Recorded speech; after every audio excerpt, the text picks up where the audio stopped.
네, 안녕하십니까. 정인태 신지식인 TV입니다. 저는 국립한국복지대학교 특임교수를 역임한 정인태입니다. 네, 국민주권 100여 가지 핵심 정책에 대해서 설명을 드리고 있습니다. 네, 국민주권 시대, 우리가 국민주권 시대에 살고 있는데 사실상 정당주권 시대에 살고 있습니다. 그렇기 때문에 국민이 주인인 세상, 국민이 이 나라의 운명을 결정하는 이러한 국민 주권에 대한 핵심 정책을 100여 가지를 제가 정리해서 지금 강의를 하고 있습니다. 많은 정치 세력과 연대하기를 원하고요. 그리고 이 국민 주권 정치 세력이 세력화되어서 우리가 국민 주권을 실현할 수 있는 그러한 정치인들, 그러한 대통령을 반드시 이 나라의 대통령으로 만들겠다. 이러한 각오를 가지고 저희들이 움직이고 있습니다. 네, 국민주권 100여 가지 핵심 정책에 대해서 제가 말씀을 드리고 있습니다. 네, 지금 네 번째 시간이고요. 네, 여기서 이제 국회의원 국민 탄핵제를 제가 전 시간 설명을 드렸고요. 네, 사법 기능은 정치적으로 완전 독립해야 한다라는 것입니다. 그래서 검찰 국민안전원으로 해서 국민안전원은 정치적으로 완전 독립. 그래서 국민안전원장은 국민선출제 해임제, 대법원장도 국민선출제 해임제로 갑니다. 또 감사원장도 이제 해임제 선출제, 국민감사위원회로 이제 바꿔야 되죠. 네, 이렇게 해가지고 우리가 국민의 입장에서 정책을 한번 말씀을 드렸고요. 정부에 보면 감사관, 감찰관이 공무원들이 있어요. 그러니까 이 사람들이 서로 점심시간에 같이 식사하는 사이인데 감찰이 이루어지겠습니까? 모두 민간 개방형으로 하고 임기제로 하여 감사관으로 대체한다라는 것입니다. 그래서 임기제 감사관, 민간 감사관으로 대체를 해서 우리가 완벽하게 LH 사태 같은 공무원 집단 비리 상황을 완벽하게 조기에 차단하겠다라는 거고요. 비밀감사관 제도, 암행어사 제도도 시행을 해야 한다라는 것입니다. 또 종교범죄 가중처벌제, 요즘에 사이비 종교에 빠져가지고 종교의 자유가 우리나라가 보장을 하고 있는데요. 그런데 그걸 악용해서 사이비 종교를 만들어 가지고 뭐가 사이비 종교냐면은 국민에게 종교 사기를 치는 거예요. 그리고 국민에게 종교 범죄를 저지르는 겁니다. 그러니까 종교를 이용해서 성폭행을 한다든지 또 사기를 친다든지 이런 것들은 있을 수가 없는 거죠. 가정을 파괴하고, 네, 그래서 종교 범죄에 대해서는 가중 처벌제를 우리가 시행해야 한다라는 거예요.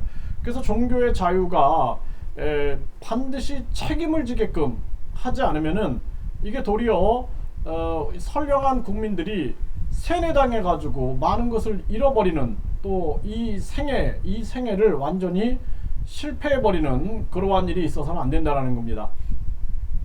교육부를 폐지합니다. 그래서 교육부를 폐지하고 중앙평생학습지원센터로 합니다. 왜냐하면 정치로부터 독립돼야 돼요, 교육은. 아니, 왜 국회의원이 교육부 장관을 해가지고 자기들의 편향된 사고를 가지고 교육을 좌지우지하려고 그러면은 나라 망합니다. 그래서 교육부는 절대로 도움이 안 돼요. 그냥 평생학습지원센터로 해가지고 그냥 국민의 평생학습을 지원하는 곳이면 충분합니다. 센터장이면 충분해요. 그래서 평생교육 중심, 능력 중심 사회, 평생 직업 능력 개발, 그리고 교육 해외 진출 및 외국인 유학생 유치 지원, 그리고 대학은 평생교육대학, 평생 직업교육으로 갑니다. 그러니까 학벌주의가 없어지는 거죠. 직업전문학교, 평생교육원, 평생직업교육학원, 그리고 평생학습 국가지원제, 그리고 평생학습비, 학습자 직접지원, 평생직업능력개발지원비, 학습자 직접지원. 네, 그래서 우리가 무슨 내일 배움 카드다 그래가지고 카드를 가지고 그 기간에다가 지원을 1년에 500만원씩 하겠다 이런 얘기를 하고 있는데 국민에게 직접 지원합니다. 이 국민 건의금으로 주는 거죠. 그래서 평생학습, 우리가 교육부를 폐지하고 이렇게 우리가 평생교육 중심으로 모든 체제를 변경한다는 거고요.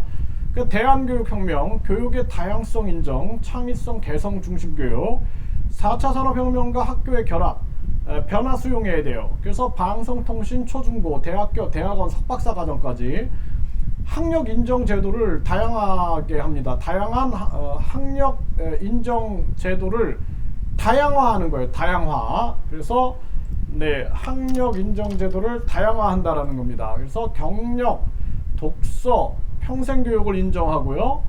그래서 나는 독서를 100권 했다, 200권 했다 이런 게 다 인정되는 거예요. 학력에. 우리가 무슨 대학만 나왔다고 학력이 인정되는 게 아니죠.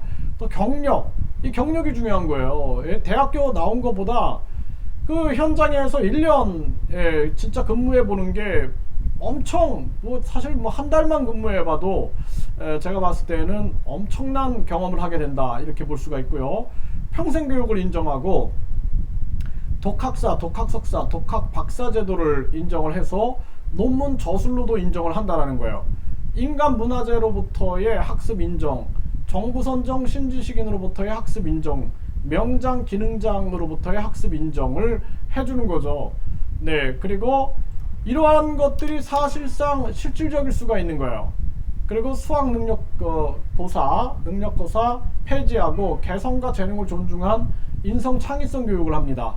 그 사실상 이렇게 되면은 그 학벌주의가 없어지는 거예요. 대학교 이 서열주의가 없어지는 거죠. 네, 학벌주의, 황금 만능주의, 출세 제일주의, 외모 지상주의를 계몽하고요. 공정, 정의, 인정, 인성, 능력 중심 사회를 구축을 하고 대한학교 다양화 그리고 평생학습 지원비를 진행한다. 그러니까 평생학습 지원비, 그러니까 평생학습 권익금이죠. 권익금. 네, 그래서 평생학습 권익금을 우리가 진행을 한다라는 거예요. 그래서 국민들이 평생학습을 받을 수 있는 권리를 인정해주고 그 권리금을 받게 되는 것이죠. 그쵸? 그리고 국민권익위원회 공무원 50%를 민간 임기직으로 대체합니다. 그리고 국민권익위원회는 점차 국민권익부 산하로 들어가고 그리고 무보수 명예직으로 변경을 합니다. 네, 국민권익부가 이제 만들어지는 게 되는 거죠. 그리고 규제개혁위원회 공무원 50% 민간 임기직으로 대체합니다. 이 규제개혁을 공무원들이 할 수가 없어요. 사회 경험이 없는 공무원들이 무슨 규제개혁을 할 수가 있습니까? 예? 탁상 공론이나 하고 앉아 있는 거예요. 그래서 현장에서 공무원들한테 막 10시간을 설명해도 못 알아들어요. 그래서 제가 규제개혁위원회에다가 이게 규제다라고 하나만 말씀드려 볼게요. 제가 평생교육 평생교육 강의 경력을 인정하는 것을 대학교에서만 평생교육 한국어 교육이라 할까요? 한국어 교육을 대학교에서 강의한 것만 인정한다. 뭐 이런 식의 막 논리를 펴는 거예요. 그럼 평생교육원에서 한국어 교육을 실시하고 있는데 그 사람들은 교육한 걸 인정 안 하냐? 인정 안 한다라는 거예요. 그래서 제가 이 규제개혁위원회에다가 계속 문제를 제기해서 결국에는 인정되게끔 만들었어요. 제가. 예. 근데 당연한 것을 저는 1년 동안 고생을 했어요. 당연한 것을. 이 말이 됩니까? 네. 이런 게 우리나라 이 규제가 안 된다는, 규제 개혁이 안 돼요. 공무원들한테 100번 설명해도 설명을 아무리 해도 자기들이 그 뭐 대학에서 한국 교육한 거 인정하는 게 더 낫지 않아요. 이런 논리를 펴는 거야. 그러면은 평생교육기관에서 한국 교육한 게 인정이 안 됩니까? 평생교육 법에 설립된 기관인데 그거는 뭐 우리가 검토해 봐야 되고 우리가 뭐 한번 물어봐야, 이런 식의 얘기만 하고 있는 거예요. 그래서 공무원들이 규제개혁이 안 된다라는 거예요. 그리고 공무원 50% 점진적으로 민간 임기직으로 대체합니다. 그래서 공무원들이 우리 사회를 훌륭한 공무원도 있지만 이 사회를 도리어 발전시키는 게 아니라 규제로 끌고 가는 사람들이 너무나 많아요. 관료주의에 빠져 있는 거죠. 100% 이거는 개혁을 해야 합니다. 그리고 감사원 50% 점진적으로 민간 임기직으로 대체하고요.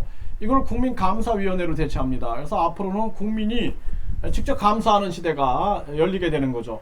또 생활동반자법을 시행합니다. 그러니까 우리가 혈연으로 이제 가족이 형성이 되는데, 막 누나를 칼로 찔러 죽이고 부모를 칼로 찔러 죽이고 부모가 자식을 막 죽이는데 혈연이 뭐가 중요합니까? 서로 존중해야 돼요. 그래서 우리가 중요한 게 뭐냐면 혈연으로 맺어진 가족이 행복하게 살면 좋지만 그러지 못할 경우에는 우리가 생활 동반자들을 가족으로 인정해 줘 갖고 각종 권익금을 받을 수 있게끔 해주는 거예요.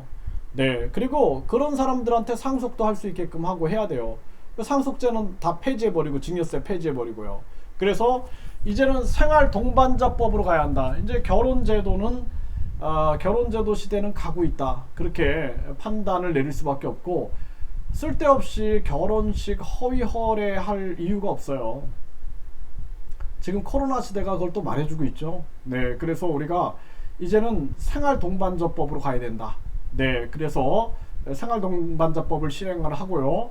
그 다음에 재외국민부, 대사관, 총영사관, 영사관을 총괄하고, 그리고 장관 신설을 한다라는 거예요. 재국민부 장관, 그 영사개혁, 그리고 교민감사위원회, 교민특임영사제도, 재외국민 국회의원제가 진행이 되는 거죠. 그래서 우리가 재외국민을 지킬 수 있는 재외국민부가 있어야 된다는 거예요. 재외국민부. 그래서 이 외교부는 우리가 외교 쪽을 할 수 있게끔 하고, 그리고 우리가 이런 대사관, 총영사관, 영사관 이런 것들은 재외국민부에서 실행할 수 있게끔 한다라는 거죠. 그래서 영사개혁하고 교민감사위원회, 교민특임영사제도가 있어야 된다라는 거예요. 이 영사관, 총영사관 해외로 나가 있다고 해서 비리 저지르는 경우 되게 많습니다. 이런 것들을 우리가 개혁하지 않으면 안 된다라는 것이죠.